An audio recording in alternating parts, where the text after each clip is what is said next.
다 같이 한 마음으로 누가복음 22장 31절의 말씀 같이 합독해 보도록 하겠습니다. 시몬아 시몬아 보라 사탄이 너희를 밀가부르듯 하려고 요구하였으나. 아멘. 사랑하는 여러분, 예수님께서 지금 너무 안타까운 목소리와 안타까운 표정으로 시몬의 이름을 부르고 있습니다. 시몬아 시몬아 사탄이 너희를 밀가부르듯이 지금 까불리고 있구나 라고 말씀하고 있습니다. 예수님의 마음은 무척이나 아픕니다. 이 시간 동일하게 우리들의 이름도 부릅니다. 시몬아 시몬아, 우리들의 이름을 부르면서 사탄이 밀가부르듯이 너의 영혼을, 너의 가정을 까부르려고 지금 요구를 하고 있구나. 이 말씀에 귀가 열고 마음이 열어서 들으셔야 되는 것입니다. 예수님은 베드로란 이름을 예수님께서 지어주셨지만 아주 특별할 때는 시몬이라고 부르십니다. 예수님은 시몬에게 이제 너는 시몬이 아니야. 이제 너는 흔들리는 갈대가 아니야. 너는 베드로란다 라고 말하면서 베드로의 뜻은 반석입니다. 흔들리지 않는 반석이라는 그 이름을 시몬에게 지어주셨습니다. 그러나 예수님께서 베드로의 이름을 지어주셨지만 베드로가 칭찬을 받을 때는 사람들에게 높임을 받고 여유가 있으며 사람들 사이에서 박수를 받으며 중심의 자리에 있게 될 때는 예수는 베드로라는 이름을 부르지 아니하고 베드로의 옛 이름이었던 갈대라는 뜻을 가지고 있는 시몬이라는 이름을 부르십니다. 왜 그럴까요? 기억하라는 것입니다. 이렇게 박수받고 칭찬을 받고 여유 있는 삶을 살며 삶 가운데 중심의 자리에 올 수 있는 건 너의 힘이 아니라 은혜라는 것을 기억하기 원합니다. 은혜를 잊어버리지 말아야 되는 것입니다. 마태복음 16장 말씀에 보니 예수님께서는 베드로에게 크게 칭찬하셨습니다. 베드로의 신앙의 고백, 주는 그리스도시요 살아계신 하나님의 아들이십니다. 라는 그 고백을 들으시고 너무 크게 칭찬하십니다. 그러나 그때 예수님은 베드로라 이름을 부르지 아니하시고 시몬이라고 부르십니다. 예수님께서 대답하여 이르시되 바요나 시몬아 내가 복이 있도다. 이를 내게 알게 한 이는 혈육이 아니요 하늘에 계신 내 아버지시니라 라고 말씀을 하시면서 연약한 갈대와 같은 시몬아 잊지 말라는 것이죠. 이렇게 내가 칭찬을 받고 신앙생활을 할 수 있었던 것은 은혜였다는 걸 잊지 않고 언제나 겸손하게 자만하지 말고 은혜 안에 머물기를 원하고 있습니다. 교만은 패망의 선봉이며 넘어지는 맨 앞자리에 있게 됩니다. 그래서 교만에 관한 경고의 말씀이 성경에는 132번이나 기록이 되어 있습니다. 그만큼 교만은 아주 무서운 우리의 영혼을 무너뜨리는 그런 죄인 것입니다. 여러분, 교만하지 않으려면 은혜 안에 머물러야 됩니다. 인간은 죄된 본성을 가지고 있기 때문에 어느 순간 깨우지 아니하면 베드로가 교만의 자리, 거만의 자리, 자만의 자리에 그가 머물렀던 것처럼 우리가 깨우지 아니하면 우리가 어느 순간에 교만의 자리에 갈 수밖에 없습니다. 그래서 오늘도 은혜 안에 있어야 되는 겁니다. 잠언의 말씀에 보니 교만에 대해서 이렇게 말합니다. 16장 18절 말씀에 교만은 패망의 선봉이요 고만한 마음은 넘어짐의 앞잡이니라. 또한 잠언 21장 24절의 말씀에도 무례하고 교만한 자를 이름하여 망령된 자라 하나니 이는 넘치는 교만으로 행함이니라. 잠언 29장 23절 말씀에도 사람이 교만하면 낮아지게 되겠고 마음이 겸손하면 영예를 얻으리라. 그렇습니다. 교만하면 낮아집니다. 교만하면 무너집니다. 또한 하나님이 미워하시는 건 교만입니다. 잠언 8장 13절 말씀은 같이 읽겠습니다. 여호와를 경외하는 것은 악을 미워하는 것이라. 나는 교만과 거만과 악한 행실과 패역한 입을 미워하느니라. 아멘. 하나님은 교만을 미워하십니다. 은혜가 무엇입니까?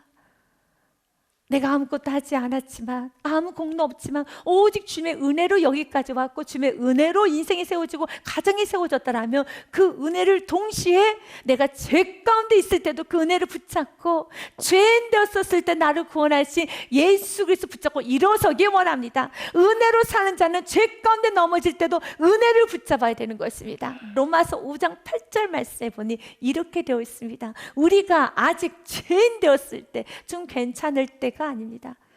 죄인 되었을 때 그리스도께서 우리를 위하여 죽으심으로 하나님께서 우리에 대한 자기의 사랑을 확증하셨느니라. 아멘. 이 은혜를 붙잡고 죄의 자리에서 떠나야 되는 겁니다. 일어나야 된다라는 것입니다. 우리가 괜찮을 때 우리를 구원한 것이 아닙니다. 알아. 얼마나 연약한 갈대인 것을, 얼마나 무너진 존재인 것을 너무 알아. 얼마나 죄가 많고 얼마나 무능한 자인지 너무 잘 알아. 다 아시는 주님께서 구원을 하셨다라면, 다 아시는 주님께서 우리에게 은혜를 베풀어 주셨다면 그 은혜 붙잡고 주님 앞에 가리지 말고, 변명하고 핑계하지 말고, 있는 모습 그대로 주님께 나가서 주님 나를 구원하여 주시옵소서 라고 해야 되는 것입니다. 인간이 실패하고 무너질 때, 저절하게 무너졌을 때 나타나는 여러분 양상은 두 가지로 나타나게 됩니다. 이건 여러분이 선택하셔야 됩니다. 첫 번째로는 너무 아프고 너무 고통스럽고 내 자신조차도 나를 용납할 수 없을 만큼 너무 힘이 들었을 때, 그때 그 모든 고통을 다 싸가지고 불평 원망하며 악을 뿜어낼 것인가, 아니면 너무 아픈 이 고통과 고통을 다 싸가지고 예수님의 이름을 부를 것인가. 여러분은 어디를 선택해야 되겠습니까? 우리는 어디를 선택해야 되겠습니까? 예수 이름 불러야죠. 예수님 오늘 말합니다. 나는 죄인 되었을 때 너희를 구원하였다라고. 나의 사랑은 변하지 않는단다. 하나님의 사랑은 변하지 않습니다. 맥스 루케이도 목사님이 썼던 예수님처럼 일하는 책이 있습니다. 그 책의 내용의 일부분을 읽어드리도록 하겠습니다. 영원히 우리가 그분을 상대하지 않아도, 무시해도, 퇴짜를 놓아도, 불순종을 해도 그분은 변화하시지 않습니다. 우리의 악이 그분의 사랑을 줄어들게 할 수 없습니다. 하나님은 우리가 실패한다고 덜 사랑하시고 성공한다고 우와 멋지네 더 사랑하지는 않습니다.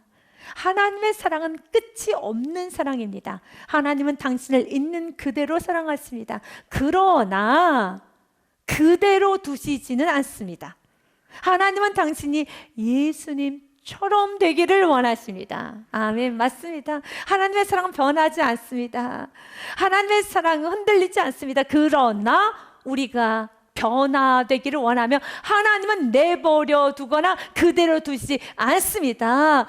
오늘 베드로에게 베드로야 깨어있어라, 시몬아 시몬아 사탄이 너를 밀가부르듯이 까부르고 있으니 깨어나라는 것이죠. 우리는 베드로의 실패를 통해서 우리도 깨어나며 배워야 됩니다. 세 가지 레슨을 받기 원합니다. 첫 번째, 마귀 사탄의 존재를 아셔야 합니다. 사탄은 역사합니다. 사탄 밀가부르듯이 누구의 영혼을 무너뜨릴까 지금도 찾아다니고 있습니다. 예수님께서도 말씀하셨던 것처럼요, 사단에게 제대로 크게 펀치를 당했던 베드로 사도가, 그가 회심하고 난 후에, 그가 다시 회복이 되고 난 후에 베드로 전서의 말씀을 기록하면서 이렇게 써놨습니다.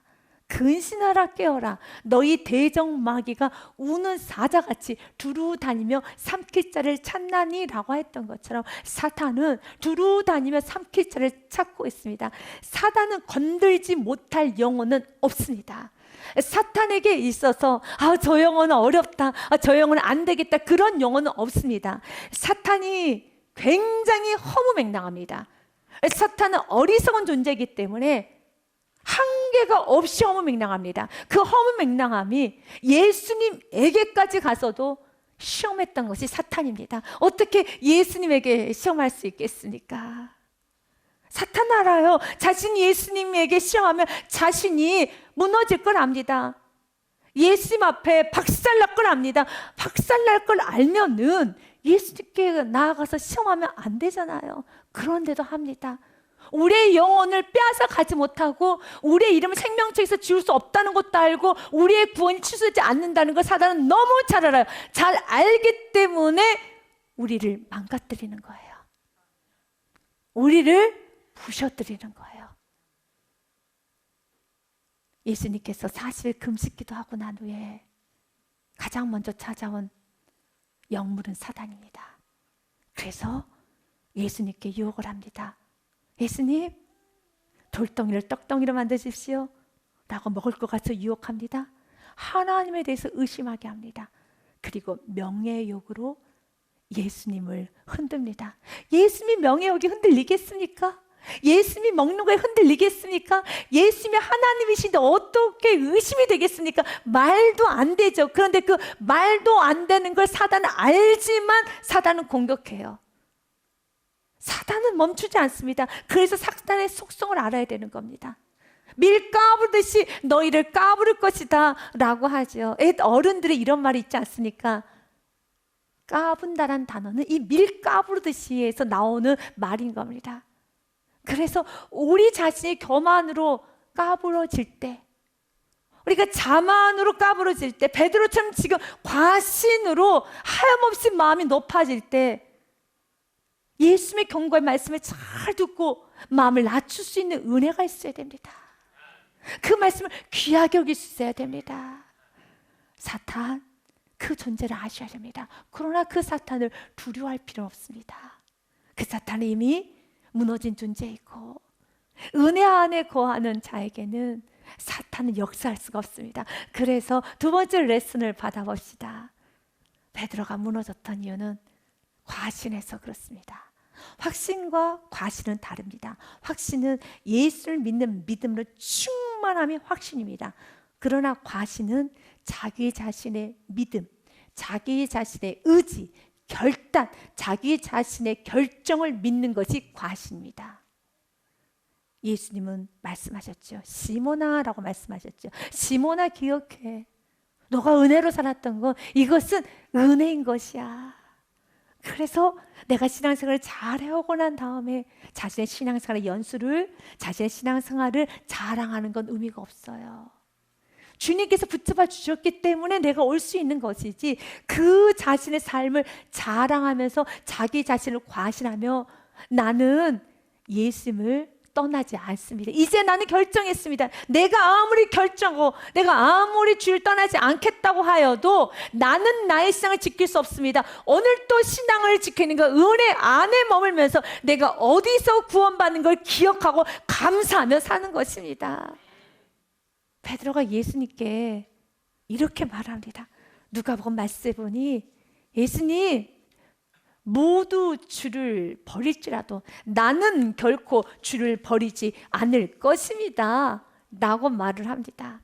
우리가 본문의 말씀 누가복음 말씀에 보니 이렇게 되어 있습니다. 누가복음 22장 33절과 34절 말씀에 보니 그가 말하되 주여 내가 주와 함께 오게도 죽는데도 가기를 각오하였나이다. 나는 주님과 함께 오게도 죽는데 가기를 각오합니다. 나는 결단했습니다. 나는 가겠습니다 라고 합니다. 그때 예수님께서 베드로에게 이렇게 말합니다. 이르시되 베드로야 내가 내게 말하노니 오늘 닭 울기 전에 내가 3번 나를 모른다고 부인하리라 하시니라 라고 말씀을 하시면 그 말씀 앞에 주님 내가 결단했다라고요. 내가 결정했어요 라고 자신의 의지만, 자신의 경험만, 자신의 생각만, 자신의 주장만 내세우는 것이 아니라 34절의 말씀을 귀하게 받아들이고 그 말씀으로 자기 자신을 점검하고 그 말씀을 붙잡고 겸손히 사는 은혜, 이 은혜가 천국가는 그날까지 있어야 됩니다. 그 은혜가 있어야지만 사탄의 공격에서 이겨나갈 수가 있습니다. 지혜서인 잠언은 우리에게 이렇게 말합니다. 잠언 8장 말씀에 보니 이렇게 되어 있습니다. 잠언 8장 33절 말씀에 보니 훈계를 들어서 지혜를 얻으라. 그것을 버리지 말라. 주님의 말씀을 귀뚱으로 들으면 안 됩니다. 34절 말씀에도요, 누구든지 내게 들으며 날마다 내 문 곁에서 기다리며 문설주 옆에서 기다린 자는 복이 있습니다. 오늘 또 여러분들이 왜 예배드리러 오셨습니까? 왜 말씀에 귀를 기울이십니까? 은혜 없으면 살아갈 수 없기 때문에. 여러분 이렇게 간절히 사모하는 심령이 복 있는 심령입니다. 35절의 말씀은 같이 읽습니다. 대저 나를 얻는 자는 생명을 얻고 여호와께 은총을 얻을 것임이라. 아멘. 여기서의 나는 말씀 예수 그리스도이지요. 대저 말씀을 얻는 자는 그 말씀을 사로잡고 그 말씀을 붙잡고 그 말씀의 빛에 빛을 받고 그 말씀 붙들고 살아가는 자는 생명을 얻고 여호와께 은총을 얻을 것임이니라. 베드로는 과신했어요. 베드로는 예수의 말씀을 귀하게 여기지 않았어요.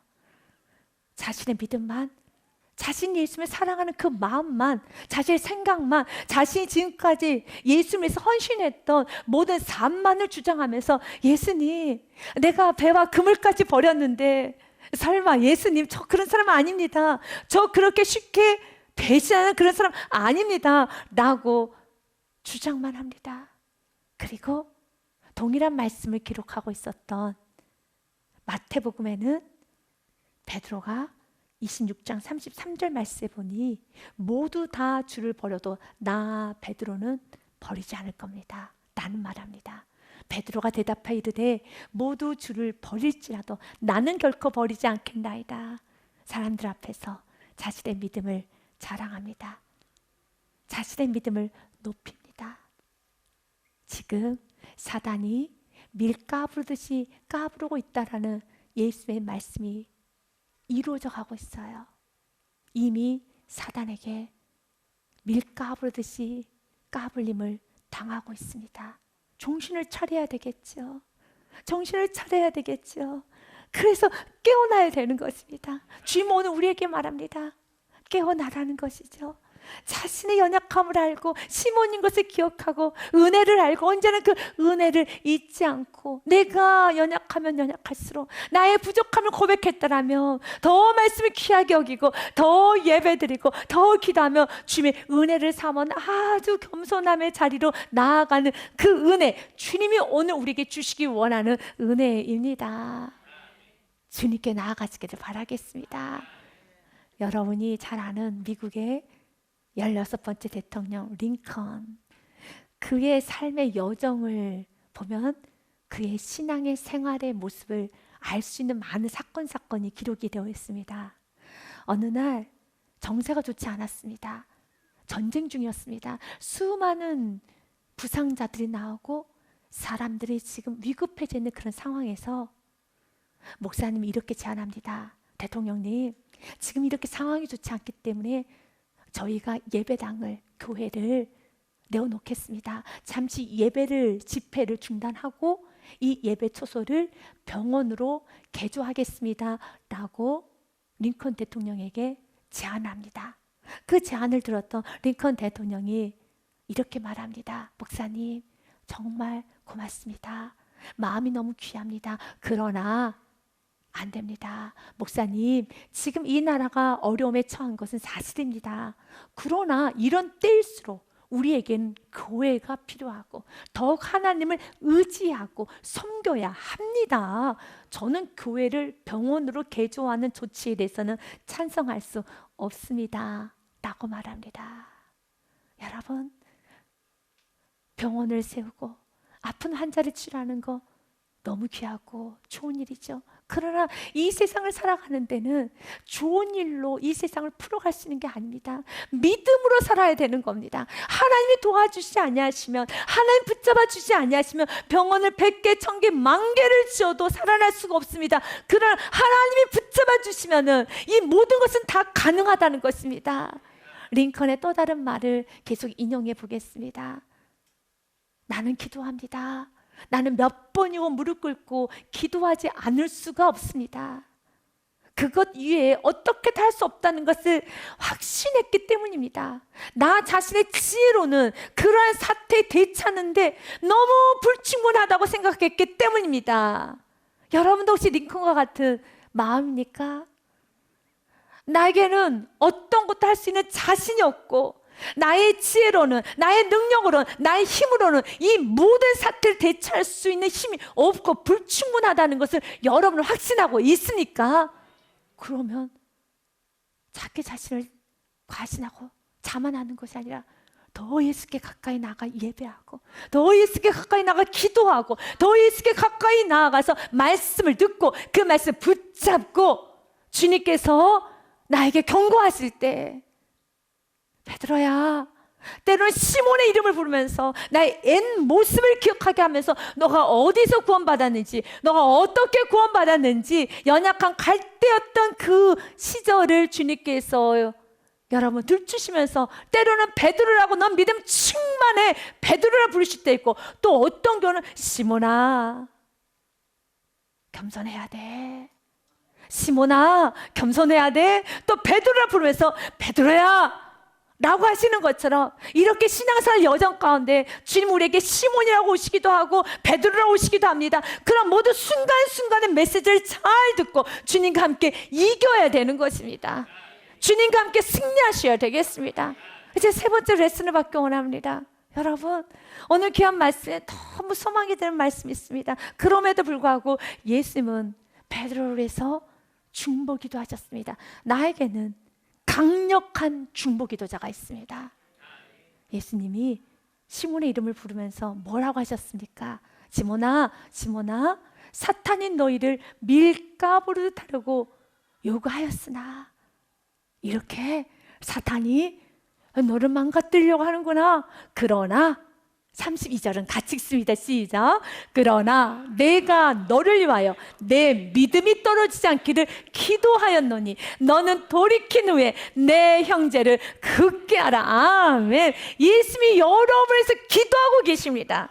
여러분 생각해 보십시오. 여러분 10대 때 믿음이 파손될 수 있었죠. 내가 10대, 20대, 30대, 40대, 50대, 60대, 70대, 80대도 나의 믿음이 완전히 파손될 수 있었는데, 여러분이 믿음이 파손되지 않고 여기까지 왔다라면 누구의 기도입니까?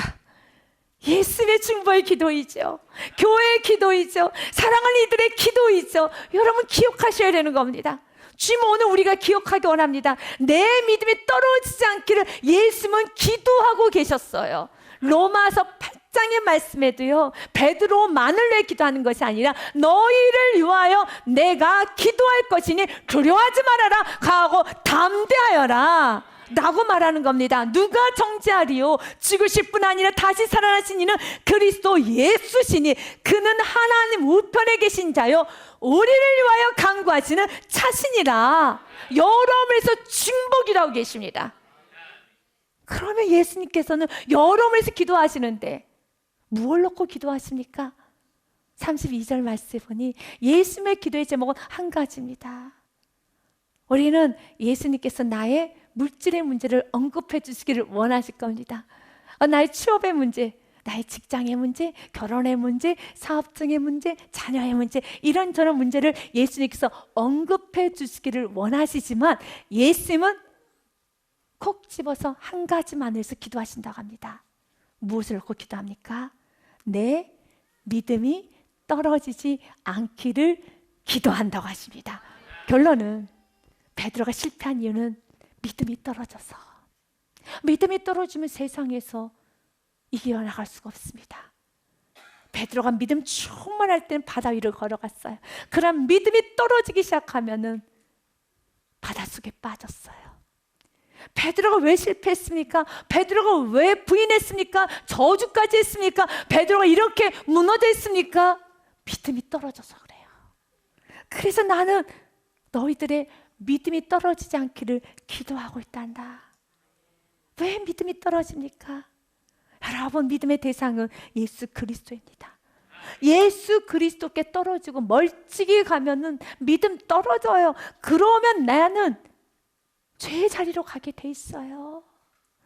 여러분, 성경은 베드로가 예수님을 부인하는 그 자리에 이르기까지 어떻게 예수님을 따랐는가에 관하여서 성경 기록해 놨습니다. 공간복음서라고 하는 마태, 마가, 누가복음에는 동일한 단어로 기록해 놨습니다. 누가복음 말씀 22장 54절 말씀에 보니 이렇게 되어 있습니다. 예수님을 잡아 끌고 대제사장의 집으로 들어갈 때 베드로가 멀찍이 따라가니라. 또한 마가복음 14장 54절에도요. 베드로가 예수님을 멀찍이 따라. 마태복음 26장 58절 말씀에도 베드로가 멀찍이 예수님을 따라. 예수님을 따라가긴 갑니다. 그럼 멀찍이 갑니다. 사단은 광명한 천사처럼 우리에게 다가와서 이렇게 말합니다. 너 지금 예수님 따라가고 있잖아. 너 지금 예배 드리고 있어. 그리스도인 맞아. 예배자 맞아. 괜찮아 라고 합니다. 왜요? 지금 베드로가 예수님을 따라가긴 따라가고 있습니다. 그런데 문제는 무엇입니까? 멀찍이에요. 예수님과 멀찍이 따라가면 믿음 떨어집니다.